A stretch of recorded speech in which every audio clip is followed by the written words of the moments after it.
Hello, good morning, जोहार। मैं संजय और आप देख रहे हैं न्यूज झारखंड। समय हो चला है झारखंड की खबरों को जानने का, तो चलिए जानते हैं आज की झारखंड की 25 मुख्य बड़ी खबरों को।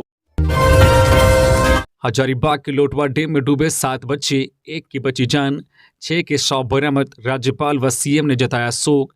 हजारीबाग जिले से दुखद घटना सामने आई है। दरअसल इचाक थाना क्षेत्र अंतर्गत नेशनल पार्क के शालपर्न जंगल से सटे लोटवा डैम में 7 बच्चे डूब गए। इनमें से 1 को सुरक्षित बचा लिया गया है। उसका नाम सानू कुमार है। 6 बच्चे डैम में डूब गए। 5 बच्चों का शव बरामद कर लिया गया, जबकि 1 बच्चे का काफी देर तक पता नहीं चल सका था। इस घटना की सूचना मिलते ही इचाक पुलिस घटनास्थल पर पहुंची और बच्चों की तलाश की गई। रेस्क्यू के बाद डैम में डूबे 6ठे बच्चे का शव भी बरामद कर लिया गया। बताया जा रहा है कि कुल 7 बच्चे हजारीबाग शहर के लोटवा डैम घूमने आए थे और डैम में नहाने के लिए उतरे थे। इसी दौरान यह हादसा हुआ। झारखंड के राज्यपाल सीपी राधाकृष्णन एवं मुख्यमंत्री हेमंत सोरेन ने सोशल मीडिया एक्स पर इस हादसे पर शोक प्रकट किया है। डूबने वाले बच्चों में परवीन यादव जो कनेरी हजारीबाग के थे, शिवशंकर जो झुमरा हजारीबाग के थे, मयंक सिंह जो मटवारी हजारीबाग के थे, रजनीश पांडे जो ओखनी हजारीबाग के थे, ईशान सिंह जो हजारीबाग के थे, सुमित कुमार जो पेलावल हजारीबाग के थे। जिला परिषद अध्यक्ष उमेश मेहता ने बताया है कि माउंट स्कूल हजारीबाग के छात्र थे। सभी छात्र 3 बाइक पर लोटवा डैम घूमने आए थे। सबसे पहले 2 बच्चे नहाने के लिए डैम में उतरे और इसी बीच दोनों डूबने लगे, जिसके बाद बचाने के लिए बाकी बच्चे डैम में कूद गए और जिसके बाद ये हादसा हो गया। इचाक के मुखिया रंजीत कुमार मेहता ने बताया है कि अपने होटल के पास बैठे थे, इतने में ही 3 बाइक पर सवार सभी छात्र वहां पहुंचे। सभी बच्चों के पास स्कूल बैग था, स्कूल ड्रेस में ही थे, जिसके बाद पास की ही दुकान से कुछ खाने के लिए सामान खरीदे और डैम की ओर बढ़ने लगे। थोड़ी देर के बाद यह सूचना मिली कि सभी बच्चे डैम में डूब गए हैं। सीएम हेमंत का स्वास्थ्य विभाग को अल्टीमेटम, 15 नवंबर तक हर हाल में 108 एम्बुलेंस सेवा करे दुरुस्त, योजनाओं को लेकर ना हो भ्रम। मुख्यमंत्री हेमंत सोरेन ने स्वास्थ्य विभाग के पदाधिकारियों के साथ अहम बैठक करते हुए स्पष्ट कहा है कि हर हाल में 108 एम्बुलेंस सेवा को दुरुस्त करे, इससे संबंधित आ रही शिकायतों को दूर करे। इसके लिए उन्होंने विभाग को 15 नवंबर तक का समय दिया है। मंगलवार की बैठक में सीएम ने मुख्यमंत्री गंभीर बीमारी उपचार योजना, आयुष्मान भारत योजना, कर्मचारी राज्य बीमा निगम के द्वारा संचालित अस्पतालों की स्थिति की जानकारी अधिकारियों से ली। मुख्यमंत्री हेमंत सोरेन ने कहा है कि मुख्यमंत्री गंभीर बीमारी उपचार योजना तथा आयुष्मान भारत योजना का लाभ राज्य की जनता को वास्तविक और पूर्ण रूप से मिले, यह सुनिश्चित करे। इन स्वास्थ्य योजनाओं के अंतर्गत जो नए प्रावधान किए गए हैं उनका पूरा उपयोग हो। इन योजनाओं का लाभ लेने के लिए प्रक्रियाओं में कोई जटिलता ना रहे, इसका पूरा ख्याल रखे। राज्य की जनता को चिकित्सा अनुदान का पूरा लाभ सुनिश्चित किया जाए। मुख्यमंत्री ने कहा है कि किसी भी मरीज को नियम के चक्करों में ना उलझाएं। योजनाओं का लाभ लेने को लेकर कहीं कोई भ्रम की स्थिति ना हो, इसे लेकर प्रक्रियाओं को सरल और सहज बनाएं। झारखंड में 20 अक्टूबर से बदल सकता है मौसम का मिजाज। राजधानी और आसपास के समेत पूरे झारखंड में 20 और 23 अक्टूबर को मौसम बदल सकता है। इस दौरान आसमान में हल्के बादल छा सकते हैं और कहीं कहीं छिटपुट बारिश भी हो सकती है, लेकिन इसका असर व्यापक नहीं होगा। इसके बाद मौसम साफ होने का अनुमान है। मौसम विभाग के अनुसार इस दौरान हल्के बादल छाए रह सकते हैं। बारिश से दुर्गा पूजा उत्सव पर कोई खास फर्क नहीं पड़ेगा। हालांकि मंगलवार को राजधानी के कुछ क्षेत्र, कोकर और आसपास के क्षेत्रों में गहरे बादल छाए और कहीं कहीं बारिश हुई। मौसम विभाग के अनुसार स्थानीय कारणों से हल्के बादल छाए और छिटपुट बारिश हुई है। इस दौरान तेज हवाएं भी चली। आज 18 अक्टूबर को होगी झारखंड कैबिनेट की बैठक, कई प्रस्तावों पर लगेगी मुहर। राज्य मंत्री परिषद की बैठक आज 18 अक्टूबर को होगी। मुख्यमंत्री हेमंत सोरेन की अध्यक्षता में होने वाली इस बैठक में जनहित के कई निर्णय लिए जाएंगे। राज्य कर्मियों को दुर्गा पूजा गिफ्ट के रूप में देने के लिए कुछ घोषणाएं की जा सकती है। कैबिनेट की बैठक आज दोपहर 3 बजे से प्रोजेक्ट भवन सभागार में होगी। इस संबंध में मंत्रिमंडल सचिवालय एवं समन्वय विभाग ने आदेश जारी कर दिया है। कैबिनेट बैठक के लिए प्रस्ताव सभी विभागों से मांगा गया है। दुर्गा पूजा को देखते हुए राज्य कर्मियों को अक्टूबर माह का वेतन 19 अक्टूबर से मिलेगा। दुर्गा पूजा के अवसर पर झारखंड के सरकारी कर्मियों, अधिकारियों को अक्टूबर माह का वेतन 19 अक्टूबर 2023 से ही दिया जाएगा। वित्त विभाग ने इस संबंध में आदेश जारी किया और झारखंड कोषागार संहिता 2016 के नियम 139 में निहित प्रावधान के आलोक में यह निर्णय लिया गया है। इसके तहत झारखंड सरकार, राज्यपाल सचिवालय, झारखंड उच्च न्यायालय तथा विधानसभा सचिवालय के सभी पदाधिकारियों एवं कर्मियों को अक्टूबर माह का मासिक वेतन 19 तारीख से दिया जाएगा। झारखंड के सरकारी स्कूलों में बच्चे करेंगे ऑनलाइन पढ़ाई। अब झारखंड के सरकारी स्कूल के बच्चों को किताबों की टेंशन लेने की जरूरत नहीं पड़ेगी। अब एक क्लिक कर घर बैठे पढ़ाई से संबंधित सारे सवाल हल हो जाएंगे, क्योंकि स्कूली शिक्षा एवं साक्षरता विभाग ने जे गुरुजी ऐप लॉन्च किया है, जहां पर बच्चों को पढ़ाई से संबंधित हर सवाल के जवाब आसानी से मिल जाएंगे। शिक्षा सचिव के रवि कुमार ने बताया है कि जे गुरुजी ऐप के जरिए बच्चों को पढ़ाई से संबंधित हर तरह के प्रश्न और हल यहां मिल जाएंगे। इस ऐप में एनसीईआरटी की सारी बुक अपलोड कर दी गई है। यही नहीं, बच्चों को बुक के लिए भी कहीं जाने की जरूरत नहीं होगी, बस एक क्लिक पर सारी बुक उनके सामने होगी। यह ऐप एक्टिव हो चुका है और इसके लिए विद्यार्थियों को स्टूडेंट आईडी दी जाएगी, जिसकी मदद से वह लॉगिन कर जब मन चाहे तब ऑनलाइन क्लास भी अटेंड कर सकते हैं। झारखंड के ग्रामीण जनजातीय इलाके से चलेगी बस। पहले चरण में चलेगी 250 बसें। निर्धारित रूट से होगा संचालन। ट्रैकिंग की भी सुविधा। राज्य के ग्रामीण और सुदूरवर्ती जनजातीय क्षेत्र से अब बसें चलेंगी। जल्द ही इसकी शुरुआत होगी। ग्रामीण इलाके को ये बस प्रखंड, अनुमंडल और जिला मुख्यालय से जोड़ेंगी। पहले चरण में 250 बसें चलाने की योजना है। इन बसों में कई तरह की सुविधाएं होंगी। सीएम हेमंत सोरेन ने मंगलवार को इस ग्राम गाड़ी योजना को लेकर परिवहन विभाग के अधिकारियों के साथ उच्च स्तरीय बैठक की। अधिकारियों को कई अहम निर्देश दिए। मुख्यमंत्री ने कहा है कि मुख्यमंत्री ग्राम गाड़ी योजना के रूट निर्धारण में सार्वजनिक उपयोगिता वाले स्थल का विशेष ध्यान रखें। इस योजना के तहत बसों के संचालन के लिए इस तरह रूट निर्धारित करें कि अस्पताल, विद्यालय, महाविद्यालय, साप्ताहिक हाट और स्थानीय बाजार और रेलवे स्टेशन अवस्थित हो। इससे ग्रामीणों को आवागमन में काफ़ी सहूलियत होगी और इस योजना की उपयोगिता बनी रहेगी।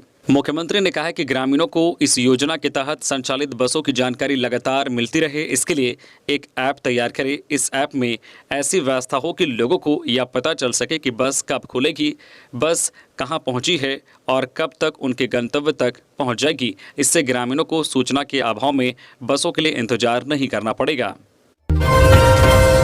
रांची डीसी एसएसपी ने किया दुर्गा पूजा पंडालों का निरीक्षण, दिए दिशा निर्देश। रांची डीसी राहुल सिन्हा और एसएसपी चंदन सिन्हा ने दुर्गा पूजा समिति के पदाधिकारियों के साथ शहर के प्रमुख पूजा पंडालों का मंगलवार की शाम निरीक्षण किया। इस दौरान पूजा समिति को जरूरी दिशा निर्देश दिए। अधिकारियों ने पूजा पंडाल की विधि व्यवस्था, सुरक्षा इंतजाम, यातायात, पंडालों में सुरक्षा मानकों की वस्तु स्थिति का जायजा लिया। मौके पर डीसी ने कहा कि पूजा शुरू होने से लेकर विसर्जन तक के इंतजामों को लेकर पूजा समितियों के साथ विचार विमर्श किया जा रहा है। सभी को जरूरी गाइडलाइन दी गई है। विसर्जन से पूर्व बिजली के तारों को हटाने और विसर्जन जुलूस तय रूट में निकालने के लिए कहा गया है। पंडालों में सीसीटीवी कैमरे लगाने, बिजली और फायर एनओसी लेने, महिलाओं के लिए अलग से व्यवस्था करने, पर्याप्त संख्या में वॉलंटियर तैनात रखने के निर्देश दिए गए हैं। किसी भी श्रद्धालु को कोई दिक्कत न हो, इसके लिए भी प्रयास किए जा रहे हैं। खबरों में आगे बढ़ने से पहले फाइनली जो 1,10,000 का गिव अवे का रजिस्ट्रेशन प्रोसेस था वह शुरू हो चुका है। इसमें जितने भी लोग पार्टिसिपेट होंगे उनमें से 53 लकी विनर को 1,10,000 का कैश रिवॉर्ड दिया जाएगा। अब समझते हैं कि जो लकी विनर बनेंगे उनको कितना कैश रिवॉर्ड दिया जाएगा। तो जो इसमें फर्स्ट लकी विनर होंगे उनको 30,000 का कैश रिवॉर्ड दिया जाएगा। जो सेकेंड लकी विनर होंगे उनको 20,000 का कैश रिवॉर्ड दिया जाएगा और जो थर्ड लकी विनर बनेंगे उनको 10,000 का कैश रिवॉर्ड दिया जाएगा और बाकी के 50 लकी विनर को 1,000 रुपए का कैश रिवॉर्ड दिया जाएगा। और इस गिवअवे का रिजल्ट 10 नवंबर यानी कि धनतेरस के दिन किया जाएगा। और रजिस्ट्रेशन प्रक्रिया के लिए वीडियो के डिस्क्रिप्शन में लिंक है, जहां पर आप क्लिक करके आप देख सकते हैं कि कैसे आप इसमें रजिस्ट्रेशन करके लकी विनर बन सकते हैं। और हमारा जो डेली कूपन कोड सिस्टम है वह कूपन कोड सिस्टम भी तब तक जारी रहेगा।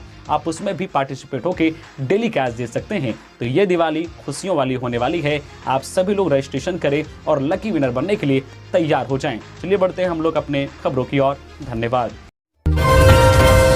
रांची में होगा women's Asian hockey championship trophy. 27 अक्टूबर से 5 नवंबर तक होंगे मैच। सीएम ने की समीक्षा, कहा सुविधाओं में ना हो कोई कमी। राजधानी रांची में आगामी 27 अक्टूबर से 5 नवंबर तक women's Asian hockey champions trophy होने जा रहा है।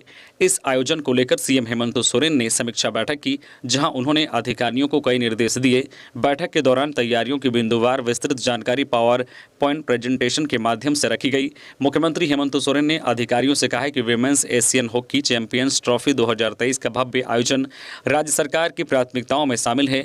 यह आयोजन राज्य सरकार द्वारा खेल के विकास के प्रति किए जा रहे कार्यों को प्रदर्शित करेगा।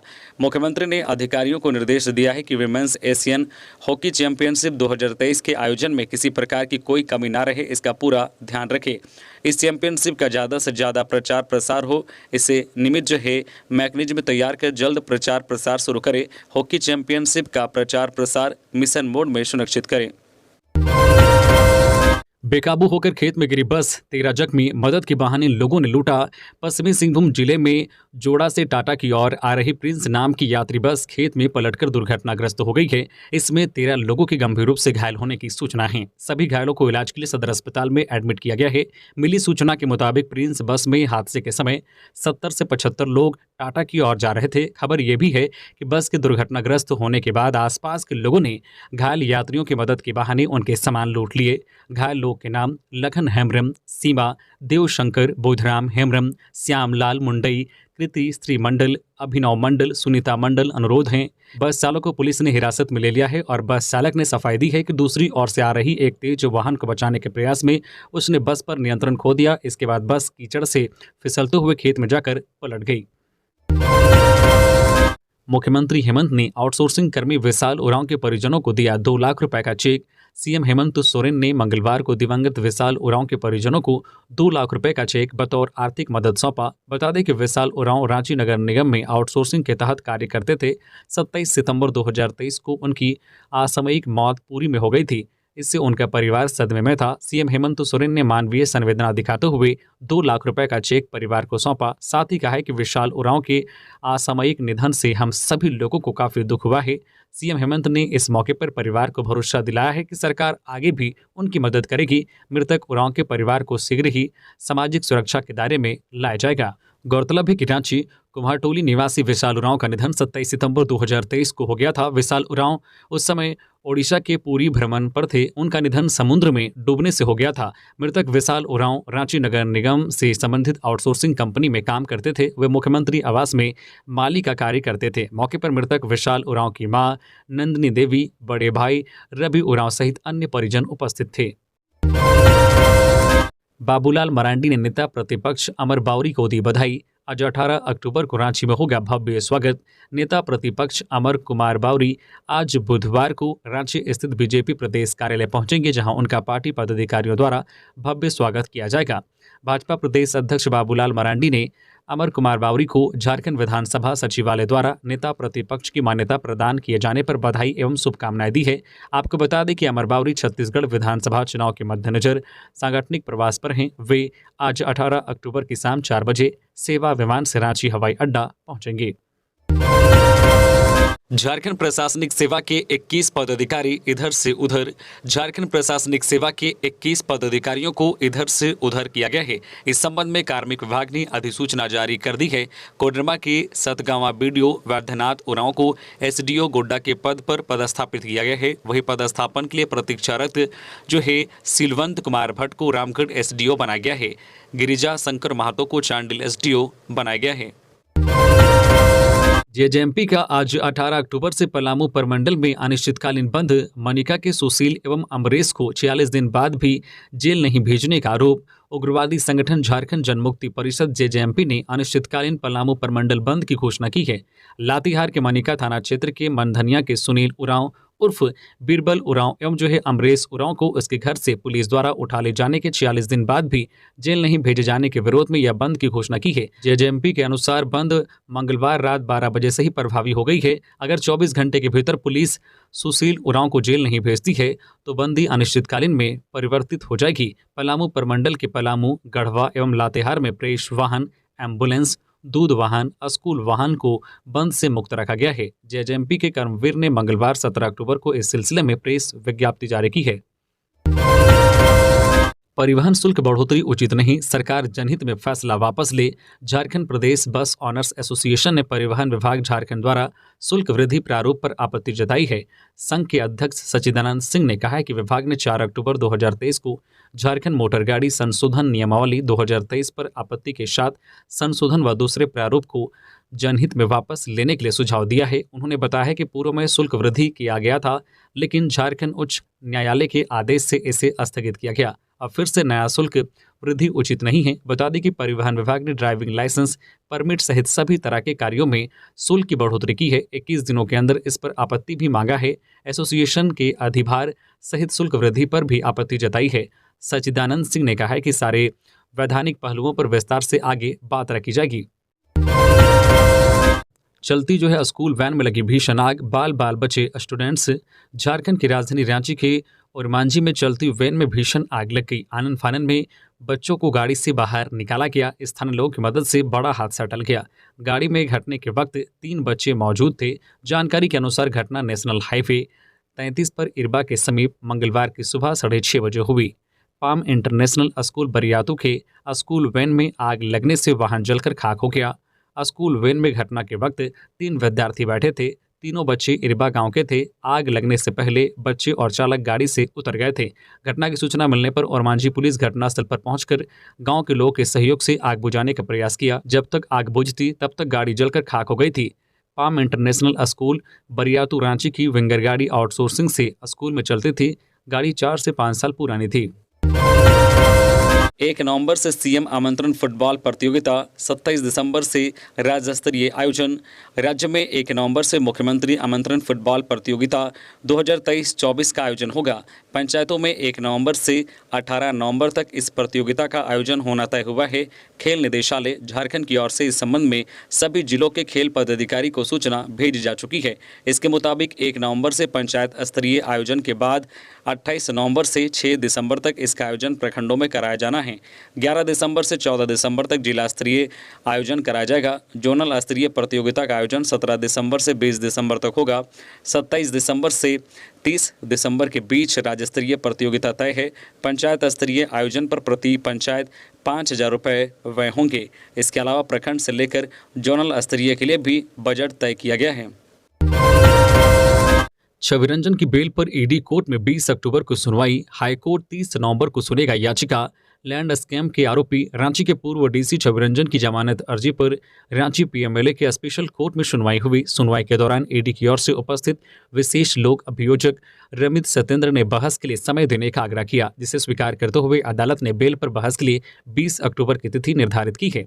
दरअसल ईडी रांची में लैंड स्कैम से जुड़े 2 मामलों की जांच कर रहा है। दोनों ही मामलों में छविरंजन को अभियुक्त बनाया गया है। फिलहाल जिस केस में उन्होंने जमानत अर्जी दाखिल की है वह चिसायर होम रोड में अर्जी दस्तावेज के सहारे जमीन की खरीद बिक्री का केस है। छविरंजन की ओर से हाईकोर्ट के अधिवक्ता अभिषेक चौधरी ने बहस की। नवरात्रि में देवघर सेंट्रल जेल के 8 बंदी कर रहे हैं मां दुर्गा की आराधना। मां चंडी का कर रहे हैं पाठ। शारदीय नवरात्र में कानूनी दृष्टिकोण और सामाजिक तौर पर हार्डकोर और बड़े अपराधी कहे जाने वाले बंदी मां की भक्ति में लीन हैं। देवघर सेंट्रल जेल में बंद 8 बंदी नवरात्र कर रहे हैं तथा जेल में वार्ड के अंदर मां दुर्गा की तस्वीर को सजाकर वे सभी पूजा कर रहे हैं। इस दौरान जेल के अंदर परिसर में नवरात्र पर माहौल भक्तिमय है। जेल प्रशासन ने इन बंदियों के लिए पूजन सामग्री के साथ शुद्ध शाकाहारी भोजन, फल, मिठाई की व्यवस्था की है। कुछ बंदी फल, दूध व मिठाई खाकर मां की आराधना कर रहे हैं। रांची मास्टर प्लान के खिलाफ फिर से लोग हो रहे हैं गोलबंद। 154 गांवों को ये होगा नुकसान। रांची के बेहतर विकास और खूबसूरती के लिए रांची मास्टर प्लान 2037 की रूपरेखा पर सरकार 7 साल से काम कर रही है, लेकिन आरंभिक चरण से ही प्लान का विरोध हो रहा है। अब एक बार फिर से 154 गांवों के लोग रांची मास्टर प्लान के विरोध में आंदोलित हो रहे हैं। विभिन्न आदिवासी संगठन भी ग्रामीणों के सहयोग के लिए आगे आ रहे हैं। ग्रामीणों का कहना है कि मास्टर प्लान के तहत 154 गाँवों की लगभग 2.25 लाख एकड़ भूमि भूमि को लैंड यूज में बदलने का षड्यंत्र किया जा रहा है, जिसका विरोध मरते दम तक किया जाएगा। इस बाबत आदिवासी अधिकार मंच भी लोगों के समर्थन में आगे आया है। मंच के अध्यक्ष प्रफुल्ल लिंडा ने सरकार को घेरते हुए कहा है कि पूरा रांची जिला 5वीं अनुसूची में अंकित है। ये सभी गांव CNT एक्ट और पैसा की परिधि में आते हैं। ऐसे में इन गांवों की जमीन की प्रकृति को बदलना कानून सही नहीं है। इन गांवों में भूमि का अधिग्रहण ग्राम सभा और ट्राइबल एडवाइजरी समिति की मंजूरी के बिना नहीं किया जा सकता है। इससे जो है हजारों लोग बेघर और बेरोजगार हो जाएंगे। बहरहाल लोगों में रांची मास्टर प्लान को लेकर लोगों में आक्रोश है और उन्होंने इसे रद्द करने की मांग सरकार से की है। पूर्वी क्षेत्र जूनियर राष्ट्रीय एथलेटिक्स चैंपियनशिप पहले दिन झारखंड ने 4 स्वर्ण समेत 12 पदक जीते। 17 से 19 अक्टूबर तक साई स्पोर्ट्स कॉम्प्लेक्स कोलकाता में आयोजित 34वीं पूर्वी क्षेत्र जूनियर राष्ट्रीय एथलेटिक्स चैंपियनशिप के पहले दिन के एथलीटों ने पहले दिन 4 स्वर्ण, 3 रजत और 5 कांस्य पदक समेत 12 पदक जीते। भारतीय एथलेटिक्स संघ नई दिल्ली एवं जो है पश्चिम बंगाल एथलेटिक्स एसोसिएशन कोलकाता के तत्वावधान में आयोजित प्रतियोगिता में मेजबान पश्चिम बंगाल, बिहार, झारखंड, असम, मिजोरम, नागालैंड, त्रिपुरा, सिक्किम, मेघालय, मणिपुर, अरुणाचल प्रदेश की टीम भाग ले रही है। दुर्गा पूजा के बाद 12 तालाबों में होगा मूर्ति विसर्जन। हाईकोर्ट के निर्देश का भी होगा पालन। दुर्गा पूजा की समाप्ति के बाद मूर्ति विसर्जन के क्रम में राजधानी रांची के वाटर बॉडी, तालाब, नदी, झील को सुरक्षित बनाए रखने को लेकर रांची नगर निगम ने तैयारी शुरू कर दी है। इस संबंध में नगर आयुक्त अमित कुमार ने निगम की स्वच्छता टीम को आवश्यक निर्देश दिए हैं। पिछले साल की तरह इस साल भी दुर्गा पूजा समितियों के साथ समन्वय बनाते हुए निर्धारित 12 तालाबों में मूर्ति विसर्जन सुनिश्चित कराने को कहा है। साथ ही वाटर बॉडी को सुरक्षित रखने के संबंध में हाईकोर्ट के निर्देश का भी पालन तय करने को कहा है। स्वच्छता टीम और जोनल सुपरवाइजरों को कहा गया है कि विसर्जन की प्रक्रिया पूरी होने के 24 घंटे के अंदर विसर्जित मूर्तियों के अवशेष पानी से बाहर निकाल लें। विसर्जन स्थल के आसपास सावधानी बरते जाएं। खतरनाक गहरे स्थलों को लाल रिबन और बांस से घेर देंगे। प्रतिमा विसर्जन के लिए चिन्हित विसर्जन स्थलों पर बांस एवं ग्रीन नेट से घेराबंदी कर जलकुंड बनाएं। पूजा के बाद अरगोड़ा तालाब, कांके डैम, मधुकम तालाब, बड़ा तालाब, चडरी तालाब, जेल तालाब, दिव्यायन तालाब, बटन तालाब, जगन्नाथपुर तालाब, जो है हंद्रू तालाब, धुरवा डैम और हिसार तालाब में ही मूर्ति विसर्जन किया जाएगा। गढ़वा का सुहेल खान लेबी के लिए कारोबारी को गुर्गे से दिलवाता था धमकी। देसी कट्टा, रिवॉल्वर के साथ सरगना सहित 2 गिरफ्तार। गढ़वा और डाल्टनगंज के कारोबारी को लेबी के नाम कर धमकी देने वाले गिरोह के सरगना सहित 2 अपराधियों को गढ़वा पुलिस ने गिरफ्तार किया है। गिरफ्तार अपराधियों में गढ़वा थाना क्षेत्र स्थित ऊंचरी शरीफ मोहल्ला निवासी सोहेल खान उर्फ सोनू खान, पिता जाविर खान, और निमिया डी नई निवासी आसिक अंसारी, पिता मोर सलीम अंसारी के नाम शामिल हैं। सरगना सुहेल खान पर गढ़वा थाना, नगर उंटारी थाना और डाल्टनगंज सदर थाना में 8 मामले दर्ज हैं। आरोपियों के पास से 1 देसी कट्टा, 1 रिवॉल्वर, 6 गोली, बैग, 8 मोबाइल सहित अन्य सामान बरामद किया गया है। रांची की इस कंपनी ने की 4 करोड़ की ठगी। ओडिशा से आई टीम ने 2 लोगों को पकड़ा।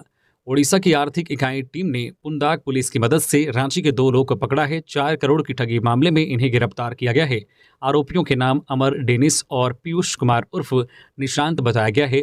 दोनों को पुलिस ने विमल श्याम विहार अपार्टमेंट से गिरफ्तार किया है। इन पर ओडिशा के आर्थिक अपराध इकाई थाना में कांड संख्या 21-22 प्राथमिकी दर्ज है। जानकारी के अनुसार इन लोगों ने रांची की रजिस्टर्ड कंपनी के नाम पर ठगी की है। पुलिस ने बताया है कि मूल रूप से दोनों आरोपी बिहार के भागलपुर जिले के रहने वाले हैं।